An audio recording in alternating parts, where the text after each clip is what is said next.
মুহররম মাস আসলে কিন্তু মনে পড়ে যায় আশুরার কথা, অর্থাৎ কারবালার হৃদয় বিক্রান্ত, হৃদয় ভারাক্রান্ত যে বিষয়টি, এটি কিন্তু আমাদের প্রত্যেকেরই মনে পড়ে যায়। আমরা কিন্তু অনেকেই আছি কারবালার ইতিহাস সম্পর্কে অনেকেই অবগত না।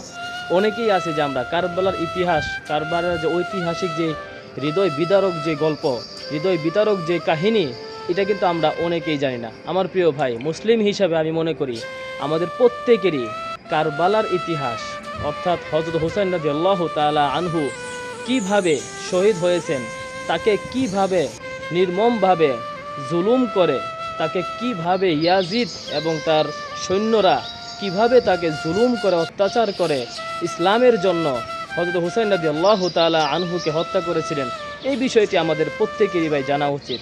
আজকের ভিডিওতে আমরা সংক্ষিপ্ত আকারে ইনশাল্লাহ জানবো, তো ভিডিওটি শেষ পর্যন্ত আপনারা কন্টিনিউ করবেন। দেখেন, ইয়াজিদ ছিল একজন জালিম শাসক। সে চেয়েছিল সবাই যেন একত্রভাবে তাকে এবং তার শাসনকে যেন মেনে নেয়। এজন্য হযরত হুসাইন রাদিয়াল্লাহু তাআলা আনহু তার বিরোধিতা করেছিলেন এবং হুসাইন রাদিয়াল্লাহু তাআলা আনহু বলেছিলেন যে, যে ব্যক্তি আমার মতো সে কখনোই ইয়াজিদের শাসনকে মেনে নিতে পারে না। ইয়াজিদের শাসনকে হুসাইন রাদিয়াল্লাহু তাআলা আনহু মেনে নেননি। এজন্যই ইয়াজিদ এবং তার এই সৈন্যরা মিলে হযরত হুসাইন রাদিয়াল্লাহু তাআলা আনহুকে নির্মমভাবে জুলুমের সাথে এই শহীদ করে দিয়েছেন।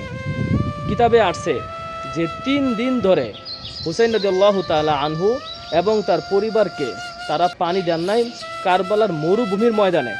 দেখেন, মরুভূমি এমনিতেই অনেক গরম একটি জায়গা, সেখানে তাদেরকে 3 দিন যাবৎ কোনো প্রকার পানি দেওয়া হয়নি।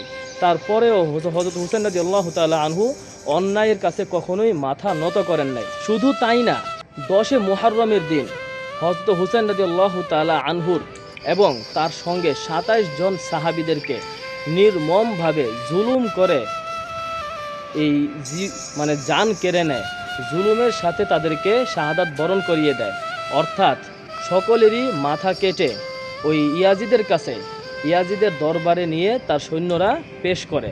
দেখেন, এই ইতিহাস থেকে আমরা একটা জিনিসই জানতে পারি, হযরত হুসাইন রাদিয়াল্লাহু তাআলা আনহু আমাদেরকে শিখিয়ে গিয়েছেন যে ইসলামের কাছে কখনোই অন্যায়ের জন্য ইসলামকে নত করা যাবে না, নিজের মাথাকে নত করা যাবে না। নিজের মাথা একমাত্র নত করবো আল্লাহর কাছে।